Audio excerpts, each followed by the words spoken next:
Hello and welcome to the MedTech Mavericks podcast. Today I'm going to talk about the upcoming Luna system, which is from Asensus. And it's not billed as Senhance number 2 for those that know the Senhance robot, but it's deemed to be a new system that's obviously got its DNA in Senhance, but the company says that it's going to be very different than Senhance. So I'm going to dig into this today in a lot of details. This today is going to be quite a tough review from what I've seen, but I want you to keep in mind several key things. Number one, I've not actually seen the system physically. Number two, all I've seen is the video presentation that's come out and just seen some comments around the internet. The interesting thing, though, is that it's a very early on system that they were showing in their day when they had users try the system. So I want you to take that in mind when I review. I can only review on what I've seen today, and I'm going to try and not be too tough on it, but I'm going to try and also point out some of the things that sort of concern me when I've seen this system. So hang in there and see what I think about it. Just as a brief history, the original system, which now is called the Asensus Senhance, was actually born in Europe. It came out of Italy. There was a company called Sofar that took some European energy patents, put them together, and they created the original system, which was called ALF-X.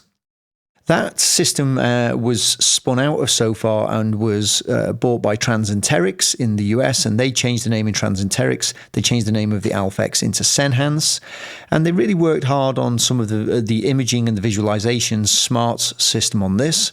Transenterix later became Asensus, and that's where the Senhance system sits, is within the Asensus company. They've brought out some intelligent surgical units, which are really about enhancing information to the surgeon. A lot of it's through visual, but they've got some other systems in there, and I will dive a little bit deeper into that later.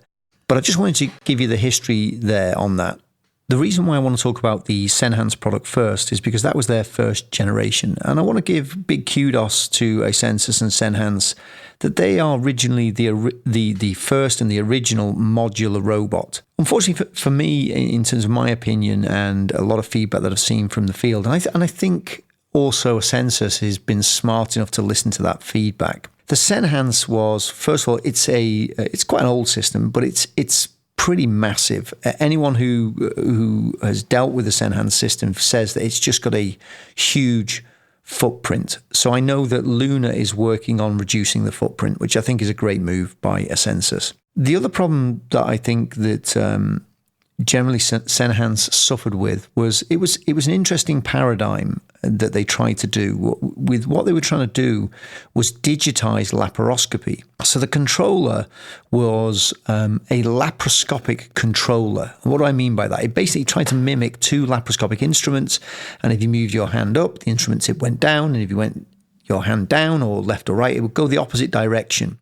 And this was really because that was the paradigm that a lot of surgeons had in their head of how to do laparoscopic surgery. So this was trying to sort of mimic laparoscopic surgery, but in a sit-down way. And if you wanted to rotate the instruments, you had a finger wheel and you rotated them. And I want you to remember that because I'm going to come back to that later, which is one of my concerns about Luna. The other thing that some people said about Senhance is that it was one of the first open consoles that was accepted, which is, I think, phenomenal. You know, I'm an unreserved fan of open consoles, but it had some eye tracking technology that was in there that a lot of people found quite annoying. You move the camera by kind of like moving your head around and moving your eyes around. The other issue that Senhance suffered with is that, again, following the laparoscopic paradigm, they originally and for a very long time only had straight instruments.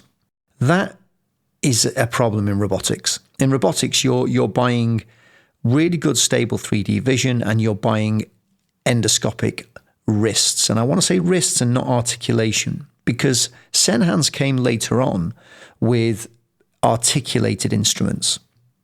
It just doesn't work on a robot. Articulated instruments don't work because you end up with having to articulate in either the pitch or the yaw direction, and then you rotate the instrument to bring the tip of the instrument where you want it. So it doesn't naturally follow, or intuitively, which is why it's called intuitively follow your wrist movements of your hand So that was always a problem, and that was a big complaint that I heard many times about the Senhance system, was that it had mainly straight instruments, which were good straight instruments, but straight, and the few articulating instruments came at the end where it was too little too late, and they were articulated and not wristed. So I think that's why Luna is doing what they're doing now, and I commend them for listening to the market and listening to the surgeons and then deciding that they are going to change that paradigm.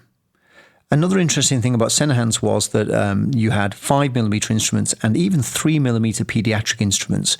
So they understood early on that a big desire of a lot of laparoscopic surgeons was to retain that 5mm or less profile of the instruments, and we'll talk a lot about that with Luna. So Asensus is coming out with Act 2, and Act 2 is what they call Luna. Again, it's a modular robot with an open cockpit. Let me start first of all with the arms, because I like to start with the arms of a system. They're the bedside arms. So these are individual arms that are mounted on a cart, and you can move them around the patient and position them where they need to go. The footprint of the arms is a lot smaller, but unfortunately, from what I've seen from the video, it's still just way too big. The problem a little bit with the design that they're going for is I can only call it sort of a crane design, where there's a central tower that goes up and then a crane boom that comes across towards the patient, very, very high above the head of the users. And then hanging off that crane boom is the terminal joints of the robot, which deliver the payload of the instruments or the scope. And unfortunately, to make that large overhead crane, you need a lot of weight and a lot of mass. And if you've got a lot of weight and mass, then your cart that supports that needs to be very, very big and often quite heavy. And I don't have the weight dimensions of this, but just looking at the video is really, it looks just big again. So the entire operating room, when you add these four arms up, just becomes very crowded. Now, what you do get with this kind of system, which is quite nice, is that because you have the crane style, you don't have too much hardware right at the bedside, as close to the bedside. You get some space around the bedside. But again, the feedback that I've had from the field is that people don't like these booms coming in and over their heads, and they definitely don't like having to dip under them while they're moving up and down and moving around. So again, they've gone for that same design. That is a trademark of the Senhance, and it's followed across into Luna. But the cart looks, for now, because it's many years later since the design of the Senhance, the Luna carts look very nice, and they've got twin LCD displays on them that allow you to help with the setup of the system as you bring it in and position it, and gives information to the bedside team user as they're using it. They seem to as well as moved away from the numbered arms, and they've gone to a color coding arm system, which is very similar to several systems that are out there. So they're using the color coding system. Again, with these arms, the terminal joints are virtual pivot points, which I'll talk about a little bit more. But what it basically means is you don't lock the arm onto the trocar as you would with an intuitive. So it's not using that kind of same fixation of docking onto the ports that you would get with an intuitive or a Medtronic, for example.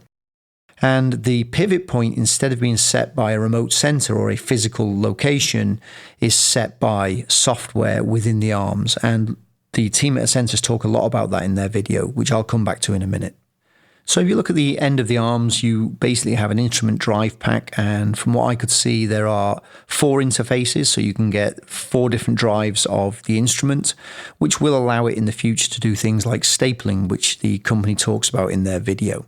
I think one of the keys to this is that Asensus were one of the first companies to use this kind of virtual pivot point, and they've talked a little bit about the software being enhanced within the system so that they've improved that virtual pivot point. And I quite like virtual pivot points because it makes the setup a little bit easier.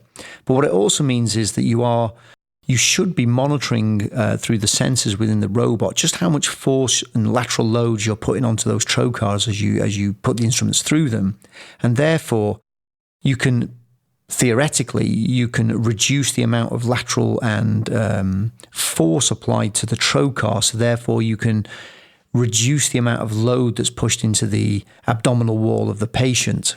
And I think that even if the patient changes position, and this is what they alluded to in their video, if the patient changes position or insufflation changes, the software within their arm will detect that and will reset the pivot point in 3D space, which I think is fantastic. And that is something that I think Medicoroid, I know, have that system as well. And it's becoming more and more common within the systems that they're able to, on the fly, move pivot points in 3D space and therefore reduce the amount of force that's going through the fulcrum, so therefore you can protect the patient. The loading system of the instrument pack looked quite good. It looks like a side loader, which is important because you don't want to be pushing instruments further into the patient to take them off, especially in an emergency situation. So it looks like a side loader system. And what really looks nice on this, and I think from what I can see, and again, anyone from Asensus can correct me on this, please, in the comments, it looks like the instruments and the scope holder are interchangeable, which is really good because then you'll be able to do port hopping. Except if you've got an 8mm scope and an 8mm instrument, you can port hop because you've got 8mm ports. Whereas if you've got, and this is what we'll come into in a minute, 5mm instruments and a 10mm scope, you'd have to switch out the ports and put a 10mm port where your 5mm port is. But theoretically, it's quite nice that you're able to move the camera system from arm to arm. And that's what it looks like so far that I can see on Luna. Talking a little bit about the camera system, if you look at the video closely, you can see that as they click it on, it's 3D HD. It still looks like it's using the older Storz 3D HD system. So I don't think this is a 4K system. I don't think it's Rubina. That will be a problem because that will mean that they'll come out without ICG if it's still the old system. And I think that today, you can't bring a system onto the market anymore if you don't have access to fluorescence or ICG. I think that is just a no-no. So maybe they're able to get to the newer systems from Storz and put that in there, and that will give them access to the 4K and the ICG. But it didn't look like it to me today. So the other thing on the arms that, again, I'm a little bit down on these type of arms, is that in order for you to make a lot of up and down movement, the main central telescopic shaft that comes out of the bottom of the cart sort of jumps up and down at, for me, what looks like an alarming rate if I was near that as a user. So you end up with these huge exaggerated external movements for you to be able to get your payload into the position of where you want to get it. And again, I encourage you to go and watch the video, and I'll try and put a link also for their video. It just concerns me that there's so much external movement. So I think better than the Senhance arms, without a doubt, but I still struggle a little bit that this inherent design of this crane design and the large bases is going to be well accepted. I think it'll be more accepted, but I still think there's a lot of people going to say this is taking up a lot of real estate inside this operating room. So now I'm going to come to the console or the cockpit. And I always found this one of the weakest parts of the Senhance system. And I literally am just scratching my head again why they've made some design choices that have gone into the new cockpit for the Luna. So let me tell you a couple of things about it. So the first thing and the most obvious thing, which is what they're going to say is an innovation, but it's been tried and tested on many systems in the past, including Vicarious Surgical. I think I saw some old patents from Verb, but about these things called unconstrained surgeon controls. Now, what that basically means is you've got almost like, if anyone's seen an Oculus, you have hand controllers that just are in free space. So the concept is you have these hand controls in free space. So Asensus with Luna have replicated that where they're wired, actually. The ones that I saw were wired. I'm sure they can make a wireless version of this. What you end up doing is you have these controllers with no reverse haptic arms. So the controllers, you hold them in your hands, and as you move your hands around, they know where they are in 3D space. They give reverse kinematic data to the system. Then that translates it and moves the tip of the instrument. This, I struggle with this so bad, and I really would love to see the surgeon feedback on this after they've done it. So the first problem is, when you've got haptic arms, it's not just about constraining the arms. The actual drive mechanisms drive backwards and give you what's known as gravity compensation. So it makes it feel like your hand controls are floating in the air. When they're not, they're actually quite heavy. The problem is if now I remove that back-driven gravity compensation arms, all of the weight of the controllers, and these look like they're plastic and fairly lightweight, that goes into the surgeon's hands. So the surgeon now has to hold these up in the air and hold them in 3D space. And if you're doing an 8-hour procedure, I think that's going to become quite annoying. I think they'll be fine for a 20-minute, 40-minute, 1-hour procedure. But I'm going to be really looking for the feedback from the surgeons on how they feel after multiple hours of use. The second problem is because you're not constrained in your pitch, yaw, and movements, and your up and down movements are also not constrained, you end up not working within a box. And it's hard for me to explain this bit, and I'll probably get this wrong the way I explain it. But basically, you can move your hands more or less wherever you want. And then that's very easy to start losing relative orientation, relative spacing from one arm to the other. So again, I think it's just going to, and I actually watched in the video where the surgeon said, you can rest your arms on the armrest. But very quickly in the video later on, you can see that they've jumped their arms off the armrest, and it looks quite uncomfortable. So it looks like they're controlling pitch, yaw, in and out, up and down with the hand controllers. Then this was the bit that I didn't get. But if they've done this, I think they've scored such an own goal, it's going to be untrue. So remember I said on the old Senhance, they had a thumb wheel or a finger wheel that you did the rotation of the instrument by scrolling a wheel, and you get 360-degree rotation by scrolling the wheel. In the video, there's a blue thumb scroll wheel, and I don't know if that is going to do the same thing. One of the surgeons talks about it doing it. In the original and the initial animation, you see that on there as well, that someone's scrolling the thumb. That would be just, again, a massive own goal if they've put thumb scrolling for the instruments to do rotation.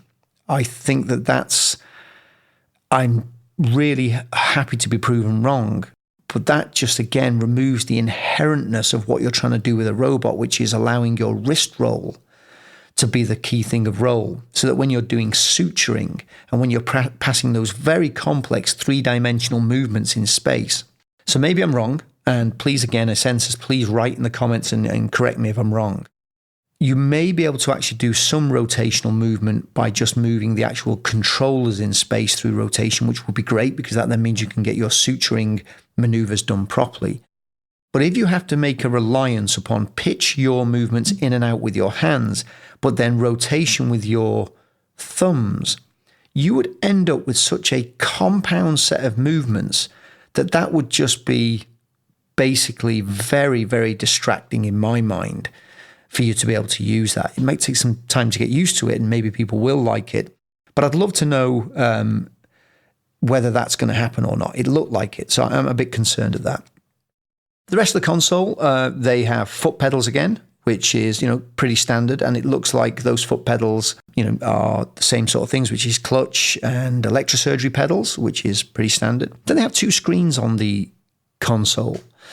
And the first one, and this is a little bit misleading to me. So it talks about, in the initial presentation, they have a 4K 3D visualization. They talk about the fact that you don't need to wear glasses with it. I know several screens are coming without glasses on it. And then I see in the video, they've got a 3D camera system, which is HD, not 4K. So maybe the screen will be 4K. And then every one of the users is wearing a pair of polarized glasses. So maybe this is an early prototype and therefore they've not mounted the non-glasses 3D screens on yet. But today what it looked like to me was that they were using 3D glasses on the screen.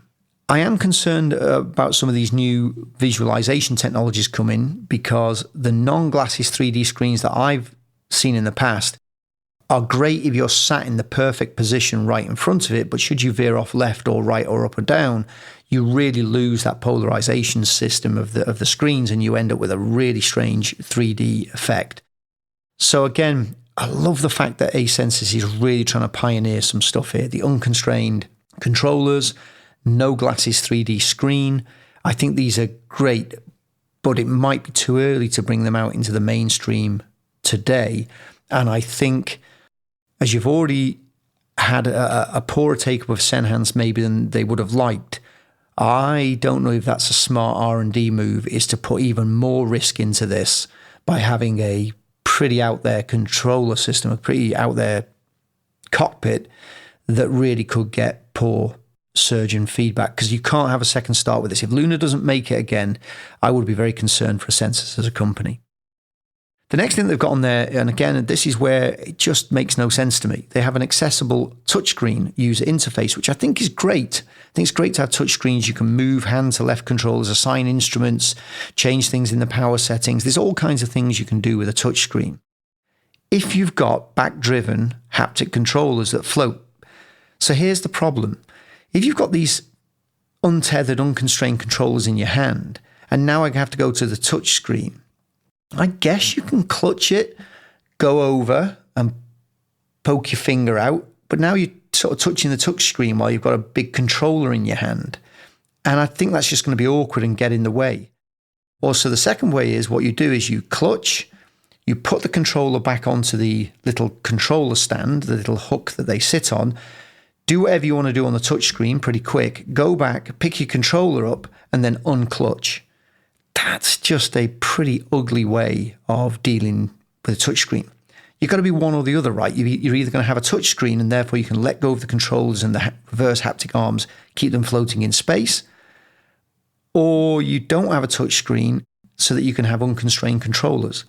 So for me, it just feels very confusing. I do apologize to the people at Asensus if I'm being a little bit critical here, but I've just been in thousands of cases with robots over the years.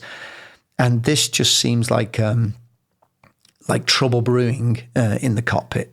But again, I would love to be proven wrong. And if I've got any of that wrong, I would love for someone in Asensus just absolutely correct me, because I'm wrong more often than I'm right.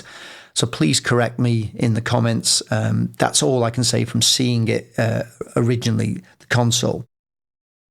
It looks nice, it looks modern, it looks slim, and it doesn't look very, very bulky, which again, I give them full compliments for. It looks like a really nice controller, and I am a fan of the open controllers, the open cockpits. Communication with the OR team and everything is great, so give them full commends again for going with the open console. Okay, so let's get into the instrumentation, and this is where I'm going to give full credit to Asensus, where they're going for a 5mm fully wristed instrument.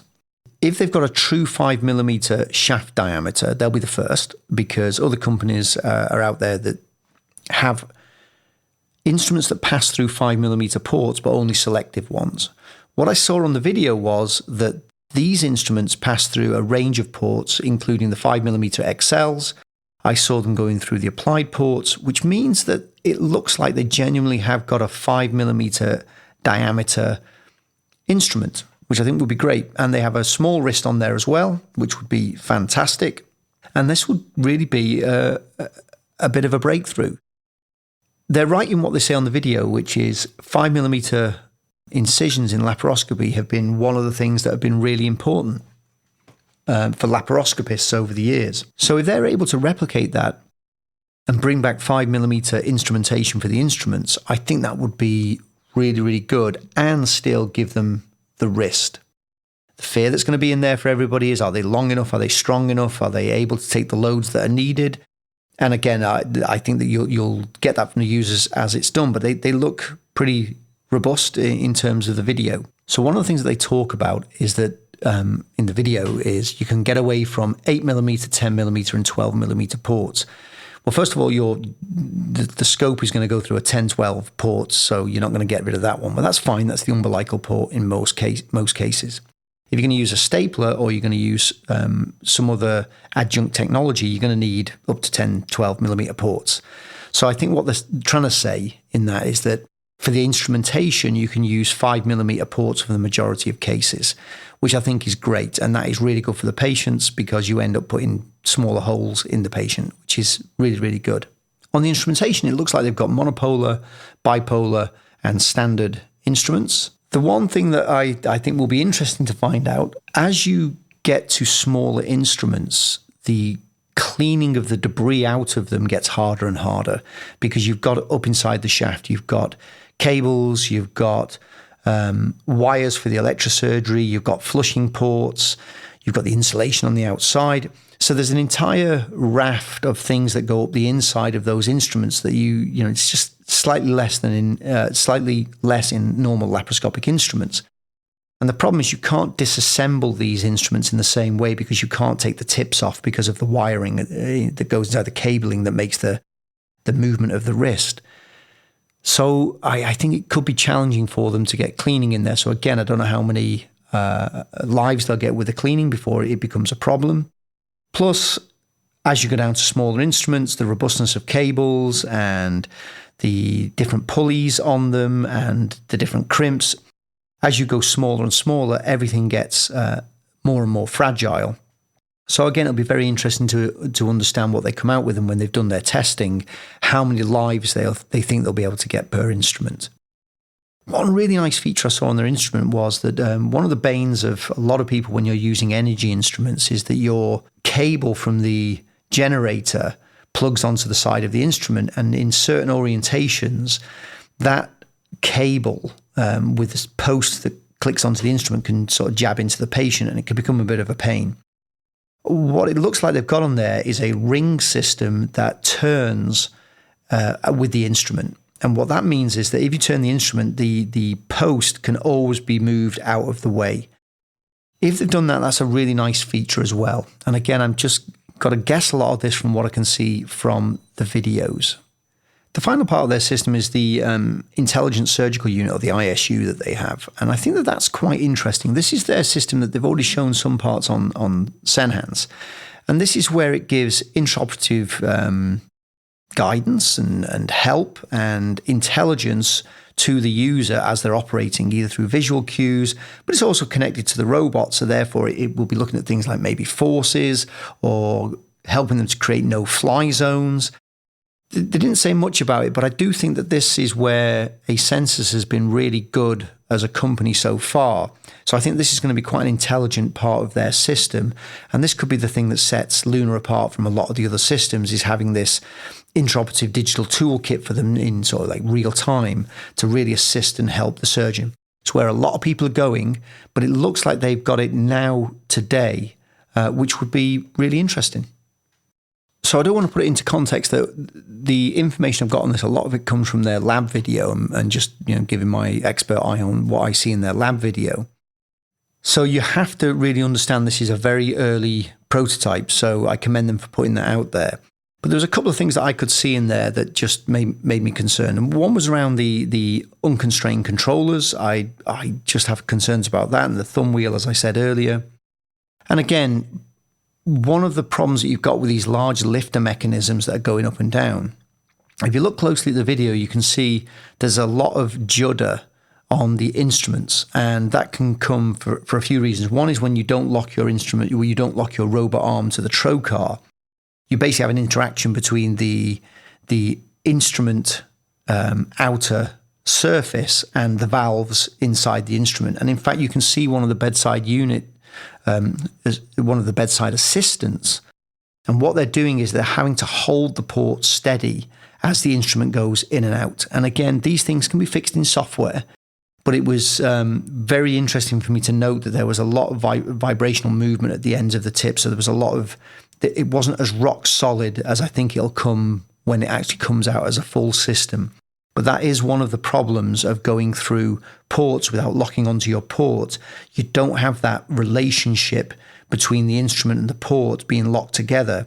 So the port can move slightly independently of the instrument shaft. And you can end up with this, something like they call it hysteresis, where movement builds up and then it suddenly releases. And this sudden release back and forwards can kind of make these sort of like juddery movements of the instrument. The other one, again, that I was just watching was that there had to be a second person, and maybe it was just a demonstration. So again, I apologize if it's, just because it was the way the lab video was done, but there was a second person having to use the touch screen controller while the surgeon kept their hands in the system. Generally, I think that modular systems, open cockpit systems are absolutely one great option for, especially for laparoscopists that want to come across.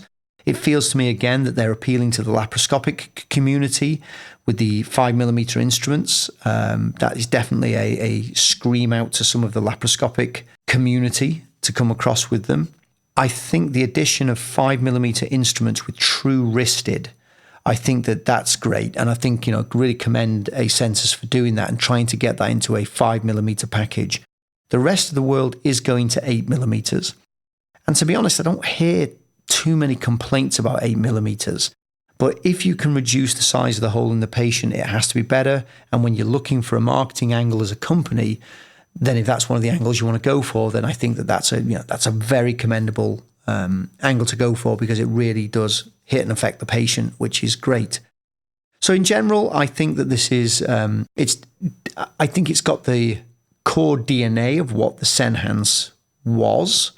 But I do believe that it is quite different, and everything under the skin. This is not a reskinned Senhance. It doesn't look like that to me. It looks like it's a new system. Have they got it small enough? To be seen.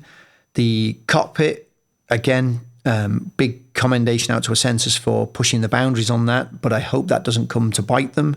The untethered controllers, I think, is going to be a very interesting one to watch. And again, I think I'm going to commend them that they are definitely one of the forefront runners on their intelligent surgical unit by having smarts in the intraoperative, and they've understood that you need smarts in the intraoperative phase. And I think that, they're definitely going in the right direction. So thank you very much again for listening to me all the way through on this podcast, and I look forward to catching up to you on the next MedTech Mavericks podcast.